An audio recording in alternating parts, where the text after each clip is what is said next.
Dear students, in the last session, I have explained introduction to the example, calculation of ratios, goodwill adjustment and revaluation account. Now I will explain you how to prepare the partners capital account. Partners capital ನಾವು combined ಆಗಿ ಮಾಡ್ತೇವೆ. Combined ಆಗಿ ಮಾಡೋದು ಅಂತ ಹೇಳಿದರೆ ಹೀಗೆ 3 columns, 3 partner ಹೆಸರನ್ನು Amar, Akbar, Antony ಅಂತ ಒಂದೊಂದು ಕಾಲಮ್ ಹಾಕ್ಕೊಂಡು ಒಂದೇ ಫಾರ್ಮ್ಯಾಟಲ್ಲಿ ಮಾಡ್ತೇವೆ. ಆ್ಯಕ್ಚುಲಿ ಇದನ್ನು ಹೀಗೆ ಮಾಡಬೇಕಂತೇಳಿ ಏನಿಲ್ಲ, ಇಂಡಿವಿಜುವಲ್ ಆಗಿ ಮಾಡ್ಬೋದು. ಅಮರ್ಸ್ ಕ್ಯಾಪಿಟಲ್ ಅಕೌಂಟ್ ಅಂತ ಬರೆದು ಸಪ್ರೇಟಾಗಿ ಮಾಡ್ಬೋದು, ಹೀಗೆ ಮಾಡಬೇಕಂತೇಳಿ ಏನಿಲ್ಲ. ಆದರೆ ಕನ್ವೀನಿಯನ್ಸಿಗೋಸ್ಕರ ನಾವು ಸಿಮಿಲರ್ ಎಂಟ್ರೀಸ್ ಇರೋದ್ರಿಂದ, ಒಂದೇ ಥರದ ಎಂಟ್ರೀಸ್ ಇರೋದ್ರಿಂದ ನಾವು ಒಂದೇ ಫಾರ್ಮ್ಯಾಟಲ್ಲಿ ಮಾಡ್ತೇವೆ. ಈಸಿ ಎಂಟ್ರೀಸ್ ಯಾವುದು ಅಂತ ಹೇಳಿದರೆ ಈಗಾಗಲೇ ನಿಮ್ಗೆ ಗೊತ್ತಿದೆ, by balance brought down. By balance brought down balance ಶೀಟಲ್ಲಿ ಕೊಟ್ಟಿರ್ತಾರೆ. ಈ ಎಂಟ್ರಿ ತಪ್ಪು ಮಾಡಲಿಕ್ಕೆ ಅವಕಾಶವೇ ಇಲ್ಲ. ಓಲ್ಡ್ ಬ್ಯಾಲೆನ್ಸ್ ಶೀಟಲ್ಲಿ ನಿಮಗೆ ಪಾರ್ಟ್ನರ್ಸ್ ಕ್ಯಾಪಿಟಲ್ ಅಕೌಂಟ್ ಅಂತೇಳಿ ಏನು ಕೊಟ್ಟಿರ್ತಾರೆ ಅದು ಇಲ್ಲಿಗೆ ಬರುತ್ತೆ. ಪಾರ್ಟ್ನರ್ಸ್ ಕ್ಯಾಪಿಟಲ್ ಅಕೌಂಟ್ ಅಂತ ಏನು ಕೊಟ್ಟಿರ್ತಾರೆ, 80,000 ಅಂತ ಓಲ್ಡ್ ಬ್ಯಾಲೆನ್ಸ್ ಶೀಟಲ್ಲಿ ಕೊಟ್ಟಿರ್ತಾರೆ, ಅದು ಇಲ್ಲಿಗೆ ಬರುತ್ತೆ. ಆಮೇಲೆ ನಾವು ರಿಸರ್ವ್ಸನ್ನು ಡಿಸ್ಟ್ರಿಬ್ಯೂಟ್ ಮಾಡಬೇಕಾಗುತ್ತೆ. ರಿಸರ್ವ್ಸ್, ಜನರಲ್ ರಿಸರ್ವ್ ಅಂತ ಕೊಟ್ಟಿರ್ತಾರೆ, ಅದನ್ನು ಸಹ ಓಲ್ಡ್ ರೇಷಿಯೋದಲ್ಲಿ ಡಿಸ್ಟ್ರಿಬ್ಯೂಟ್ ಮಾಡಬೇಕಾಗತ್ತೆ. ಇದು ಸಹ ಆಲ್ರೆಡಿ ನಿಮಗೆ ಗೊತ್ತಿರುವಂಥ ವಿಚಾರವೇ ಆಗಿದೆ. ಅದಾದಮೇಲೆ ಏನಾದರೂ ಫಂಡ್ಸು, ಪ್ರೊವಿಷನ್ಸ್ ಏನಾದರೂ ಇದ್ದರೆ ಅಲ್ವಾ, ಅದನ್ನು ನೀವು ರೈಟ್ ಆಫ್ ಮಾಡಬೇಕಾಗತ್ತೆ. ಹೇಗೆ ರೈಟ್ ಆಫ್ ಮಾಡುವಂಥದ್ದು? By sharing it in their profit sharing ratio. ಈ ಎಕ್ಸಾಂಪಲಲ್ಲಿ ವರ್ಕ್ಮೆನ್ಸ್ ಕಂಪನ್ಸೇಷನ್ ಫಂಡ್ 40,000 ಅಂತ ಕೊಟ್ಟಿದ್ದಾರೆ. They have given it as 40,000, but they say that in the adjustment number 4, they say that it is required only to the extent of 20,000. 40,000 balance ಶೀಟಲ್ಲಿ ಕೊಟ್ಟಿದ್ದಾರೆ, 20,000 ಸಾಕು ಹೇಳ್ತಾ ಇದ್ದಾರೆ. So ಉಳಿದದನ್ನು ನಾವೇನು ಮಾಡ್ಬೋದು? ಉಳಿದದನ್ನು ನಾವು ರೈಟ್ ಆಫ್ ಮಾಡ್ಬೋದು. ಹೇಗೆ ರೈಟ್ ಆಫ್ ಮಾಡೋದು? In their profit sharing ratio. ಈ ಜರ್ನಲ್ ಎಂಟ್ರಿ, ಈ ಎಂಟ್ರಿ ಮತ್ತು ಈ ಎಂಟ್ರಿ ಒಂದೇ ಎಂಟ್ರಿ. ಅದು goodwill adjustment entry. Goodwill adjustment ಎರಡನೇ ಎಂಟ್ರಿ ನೋಡಿ. ಟೋಟಲ್ 60,000 ಗುಡ್ವಿಲ್ ಅಂತ ಕೊಟ್ಟಿದ್ದಾರೆ ಎರಡನೇ ಅಡ್ಜಸ್ಟ್ಮೆಂಟಲ್ಲಿ. 60,000ಅಲ್ಲಿ ಇದು ಕ್ಯಾಲ್ಕುಲೇಷನ್ ಹೇಳಿದ್ದೀನಿ ನಾನು. 60,000ಅಲ್ಲಿ ನ್ಯೂ ಪಾರ್ಟ್ನರ್ಸ್ ಶೇರ್ 12,000, ಅದನ್ನು ನಾವು ಎಕ್ಸಿಸ್ಟಿಂಗ್ ಪಾರ್ಟ್ನರ್ಸಿಗೆ ರೈಟ್ ಆಫ್ ಮಾಡ್ತೇವೆ. ಸ್ಯಾಕ್ರಿಫೈಸ್ ರೇಷಿಯೋದಲ್ಲಿ ರೈಟ್ ಆಫ್ ಮಾಡ್ತೇವೆ. ಜರ್ನಲ್ ಎಂಟ್ರಿ ಏನು ಕೇಳಿದರೆ, Antony's capital account debtor to Amar's capital account to Akbar's capital account. ನೋಡಿ, ಆಂಟೋನೀಸ್ ಕ್ಯಾಪಿಟಲ್ ಅಕೌಂಟ್ ನೋಡಿ, ಆಂಟೋನಿ ಕಾಲಮಲ್ಲಿ ಬಂದಿದೆ. Antony's capital account debtor to Amar's capital account to Akbar's capital account, ಎರಡೂ ಸೈಡಲ್ಲಿ ಬರುತ್ತೆ. ಒಂದು ಜರ್ನಲ್ ಎಂಟ್ರಿಯನ್ನು ಲೆಡ್ಜರ್ ಅಕೌಂಟಿಗೆ ಪೋಸ್ಟ್ ಮಾಡುವುದು ಹೇಗೆ, ಇದನ್ನು ನಾವು ಕಲ್ತ್ಕೊಂಡ್ರೆ ಇದು ಯಾಕೆ ಹೀಗೆ ಎರಡು ಸೈಡ್ ಬಂದಿದೆ ಅನ್ನೋದು ಗೊತ್ತಾಗುತ್ತೆ. ಇಲ್ಲಿ ಅಮರ್ ಮತ್ತು ಅಕ್ಬರ್ ಕಾಲಮಲ್ಲಿ ಬಂದಿದೆ, ಇಲ್ಲಿ ಆಂಟೋನಿ ಕಾಲಮಲ್ಲಿ ಬಂದಿದೆ. ಆಯ್ತಾ? ಇದಾದಮೇಲೆ Anthony is a new partner. New partner brings in capital in the form of cash. So, by bank account letter to Anthony's capital account, that is 1 lakh. 1 lakh. 1 0 is missing here. So, 1 lakh.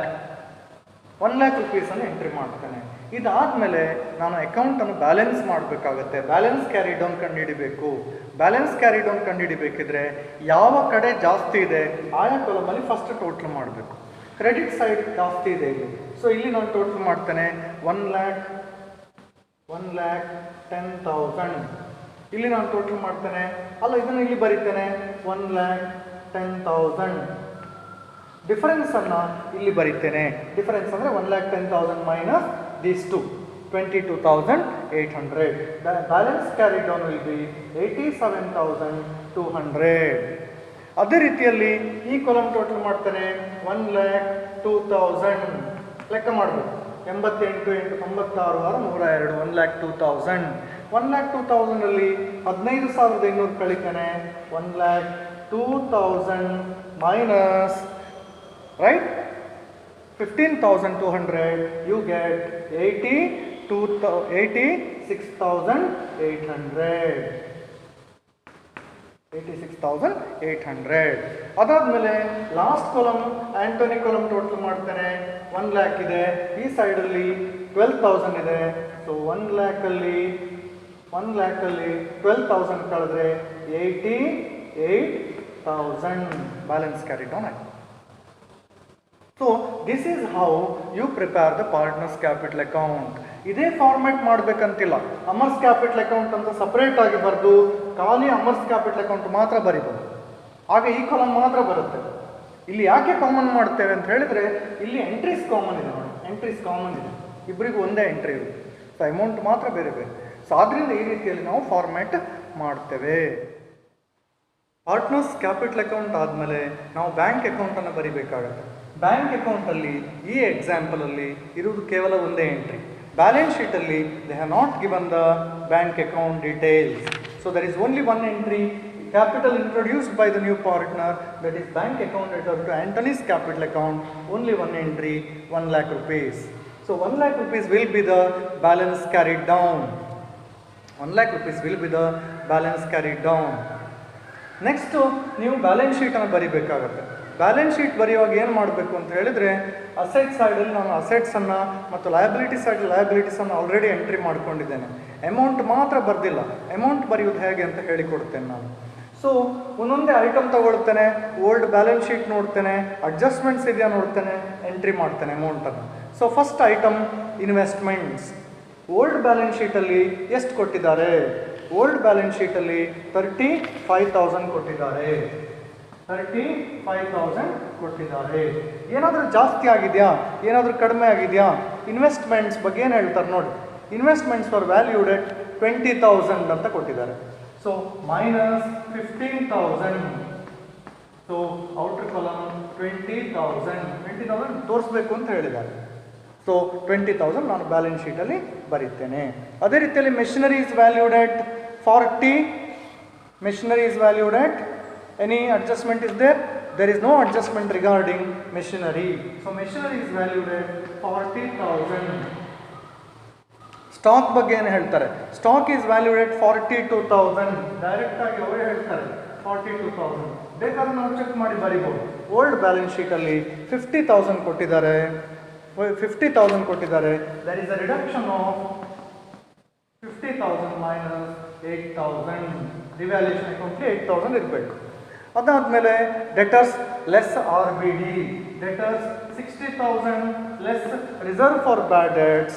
That is reserve for bad debts 5% ಅಂತ ಹೇಳ್ತಾ ಇದ್ದಾರೆ. So 3,000 is the RBD. Outer column you get to see 57,000. Then premises, there is again an adjustment. Premises is valued at 48,000. Adjustment ಅಲ್ಲಿ ಕೊಟ್ಟಿದ್ದಾರೆ. But balance sheet, old balance ಶೀಟಲ್ಲಿ 40,000 ಇದೆ. there is an addition.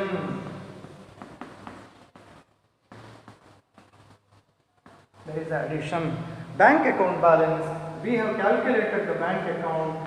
We have done the bank account. That bank account balance is 1 lakh rupees. ಅಂದರೆ ಒಂದೊಂದೇ ಐಟಮನ್ನು ನಾವು old balance sheet ಮತ್ತು adjustment ನೋಡಿಕೊಂಡು ಎಂಟ್ರೀಸನ್ನು ಮಾಡ್ತಾ ಹೋಗಬೇಕಾಗುತ್ತೆ. ಕ್ರೆಡಿಟರ್ಸಿಗೆ ಸಂಬಂಧಪಟ್ಟ ಹಾಗೆ creditors there is a new claim ಅಂತ ಹೇಳಿದ್ದಾರೆ. 5ನೇ adjustment. Old creditors 25,000 plus 25,000 plus 5,000. So the total creditors is 30,000. Balance ಶೀಟಲ್ಲಿ 25,000 ಕೊಟ್ಟಿದ್ದಾರೆ. 5ನೇ ಅಡ್ಜಸ್ಟ್ಮೆಂಟ್ ಪ್ರಕಾರ there is a creditors of 5,000 to be added. Workmen's compensation fund 20,000 ಉಳಿಸ್ಕೊಳ್ಳಿ ಅಂತ ಹೇಳಿದ್ದಾರೆ. ಬ್ಯಾಲೆನ್ಸ್ ಶೀಟಲ್ಲಿ 40,000 ಇದೆ. ರಿವ್ಯಾಲ್ಯೂಷನ್ ಅಕೌಂಟಲ್ಲಿ 20,000 ಕಳೆದಿದ್ದೇವೆ. ರಿವ್ಯಾಲ್ಯೂಷನ್ ಅಕೌಂಟ್ ಅಂತ ಪಾರ್ಟ್ನರ್ಸ್ ಕ್ಯಾಪಿಟಲ್ ಅಕೌಂಟಿಗೆ 20,000 ಹಾಕಿದ್ದೇವೆ. ಬ್ಯಾಲೆನ್ಸ್ ಶೀಟಲ್ಲಿ ಇದ್ದದನ್ನು ಡಿಸ್ಟ್ರಿಬ್ಯೂಟ್ ಮಾಡಿದ್ದೇವೆ. ಯಾರಿಗೆ? ಪಾರ್ಟ್ನರ್ಸ್ ಕ್ಯಾಪಿಟಲ್ ಅಕೌಂಟಲ್ಲಿ ಬೈ ವರ್ಕ್ಮೆನ್ಸ್ ಕಂಪೆನ್ಸೇಷನ್ ಫಂಡ್ ಅಂತ ಹೇಳಿ 20,000 ಕಳೆದಿದ್ದೇವೆ. ಸೊ ಅದನ್ನ ಇಲ್ಲಿ ಡಿಡಕ್ಟ್ ಮಾಡಿ ಬರಿಬೇಕಾಗತ್ತೆ. Outstanding expenses. So there is some outstanding expenses. Expenses due, that is given in the balance sheet, 5,000 as it is given. Expenses due. Then partners capital account balances. Partners capital account balances as calculated from the capital account. I am going directly to write it 87,200. And then 86,800, 86,800 and 88,000. So ಅಲ್ಲಿಗೆ you get all the three parties capital accounts completed. So you add the, you total the, or you sum up the balance sheet, you get the total of the balance sheet, it will tally. It will tally. The total of the balance sheet is, you just calculated, it is 3,07,000. It is 3,07,000. So this is how you prepare the accounts on admission of a partner. Point to be noted. Point to be noted is, how do you calculate the ratios? How do you go with the goodwill adjustment? Then how you prepare the revaluation account and partners capital account, and then finally you prepare the balance sheet.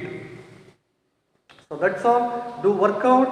Writing the solution in the books is not enough. Writing the solution in the books or copying from somewhere is not enough. You have to understand it. To understand, you need to go through each and every amount that is given in the account. ಆ amount ಹೇಗೆ ಬಂತು, ಆ amount ಹೇಗೆ calculate ಮಾಡಿದ್ದಾರೆ, ಆ adjustment ಯಾಕೆ ಆ ರೀತಿಯಲ್ಲಿ ಮಾಡಿದ್ದಾರೆ ಅಂತ ನೀವು ಪ್ರಶ್ನೆ ಮಾಡಬೇಕಾಗತ್ತೆ. ಪ್ರಶ್ನೆ ಮಾಡಿದಾಗ ನಿಮಗೆ ಆಲೋಚನೆಗಳು ಬರ್ತದೆ, ಆಗ ನಿಮಗೆ ಉತ್ತರ ಸಿಗ್ತದೆ.